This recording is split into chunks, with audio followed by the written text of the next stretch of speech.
Welcome in. It is Big Ten Today. It's presented by Gatorade on this Monday. Great to have you with us. I'm Dave Revson. We have entered the month of July, which amazingly is the month of Big Ten Media Days, just a few weeks away.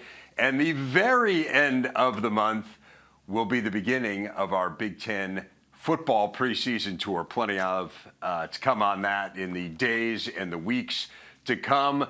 But for now, today, we're going to talk about our big story, which involves the Ohio State Buckeyes. Ross Bjork officially taking over today as the athletic director for Gene Smith, who spent 19 years as the AD in Columbus, and 8 of those seasons ran the best department in the Big Ten, as defined by the Director's Cup that measures overall athletic success. How about 118 team conference championships for the Bucs in that time? And again, Ross Bjork stepping into those shoes today.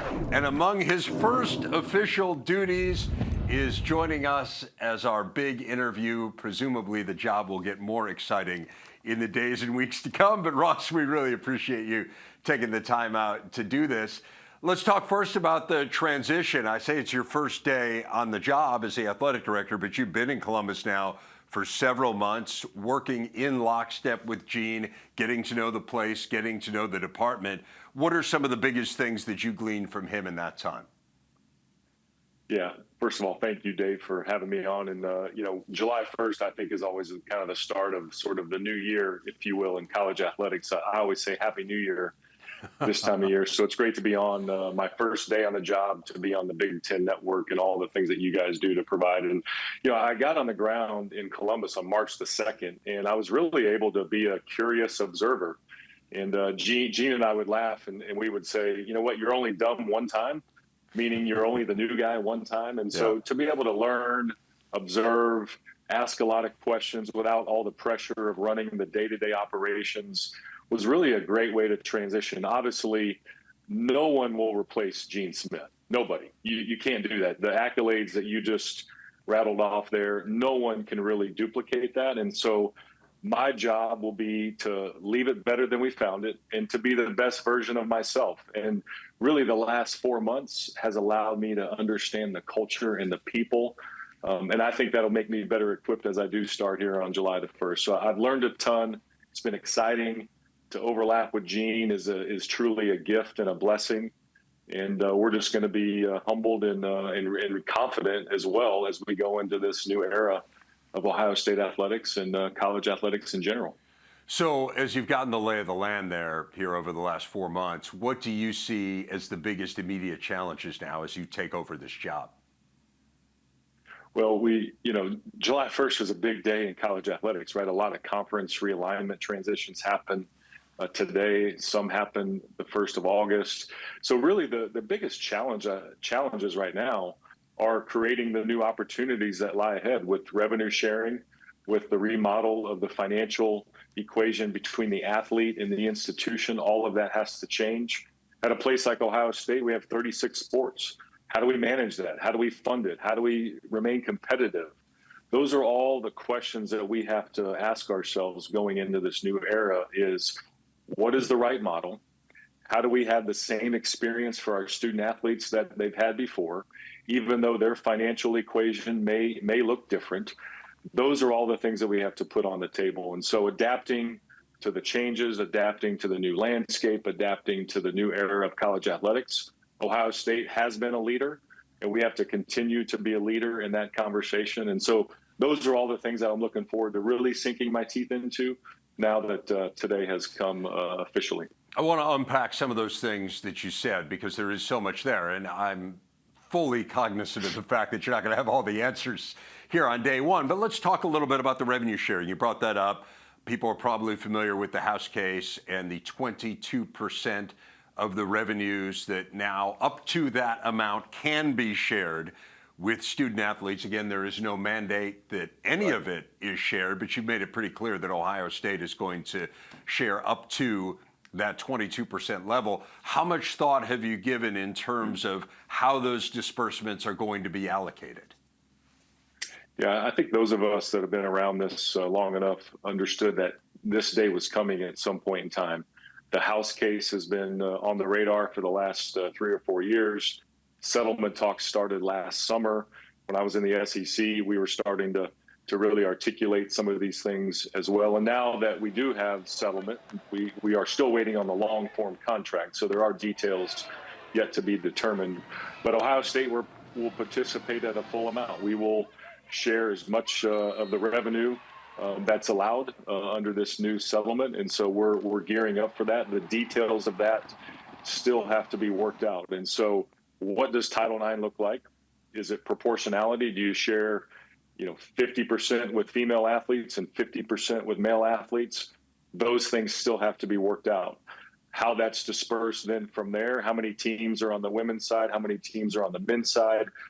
The fortunate thing about Ohio State is we have great administrators who are really, really intelligent, who have been mapping this out for really a long time. Even before I got to Ohio State, they started working on plans on how to really stratify all of our sports. And so those plans have to come together now that we have this revenue share formula. Roster limits have to be determined. That'll help us, guide some of this. What does Big Ten sponsorship look like in terms of sports and championships? All of those things still have to come together. But again, the great thing is we've been planning, we've been anticipating this, and now that we have a little detail, we can start to formulate some concepts as we move into the fall of this year. Ross, you mentioned 36 sports at Ohio State. It is one of the biggest athletic departments in the country.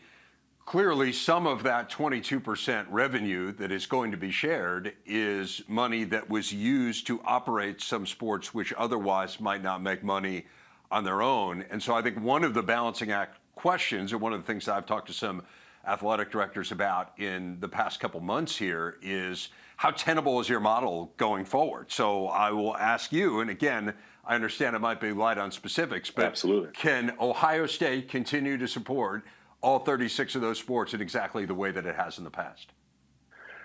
That's the goal. President Carter, our board of trustees, our athletic administrators, we are committed to hosting 36 sports. And again, that's where things have to really be evaluated. It will look different. And really, I think the biggest difference will be between the athlete and the institution in terms of the economic model, right? We've always had scholarships. We've always had financial aid. But now you have revenue sharing. Now you have NIL buckets. We're going to be able to be more involved in the NIL environment moving forward.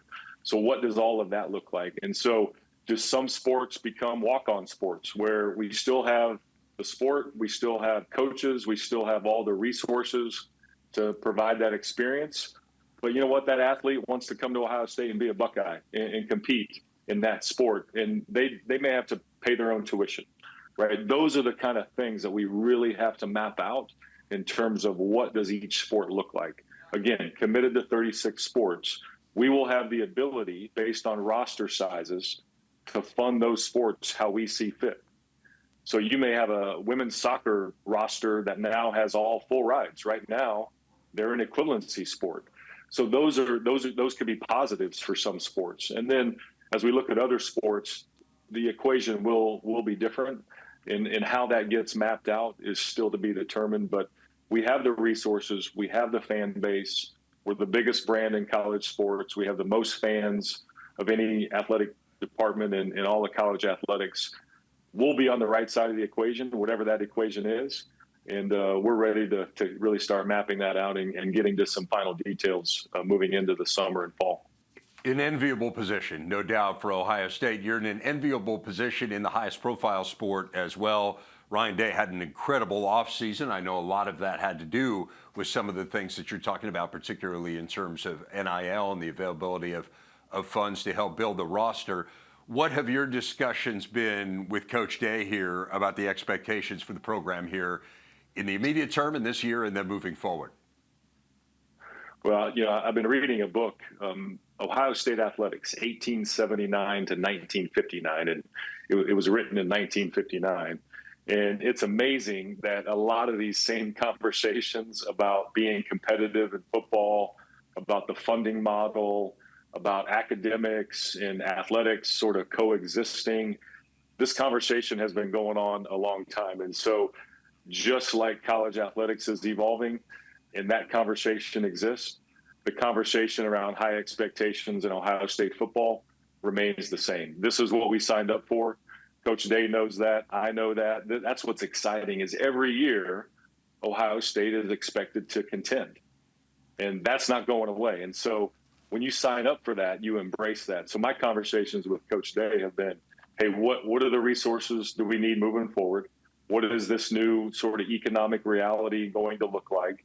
How do we, maintain position as an elite program and really a championship brand? Right now we have the #1 recruiting class in the class of 2025. Our roster is packed. We've seen that. We know that other people are talking about it just like we are internally. And so I've been really impressed with how Coach Day has really attacked the leadership pieces, the culture pieces, the players being on the same page and the cohesion that needs to exist in order for teams to really have success. It's one thing to have all the talent in the world, but unless you have the culture right and the leadership characteristics right and everybody's dialed in on the same page and there's trust, that's what Coach Day has built in this offseason. So I've been really, really impressed with how he's led and how he's developed his staff and all those things. So now that we get into fall camp, we get to see all that come to fruition.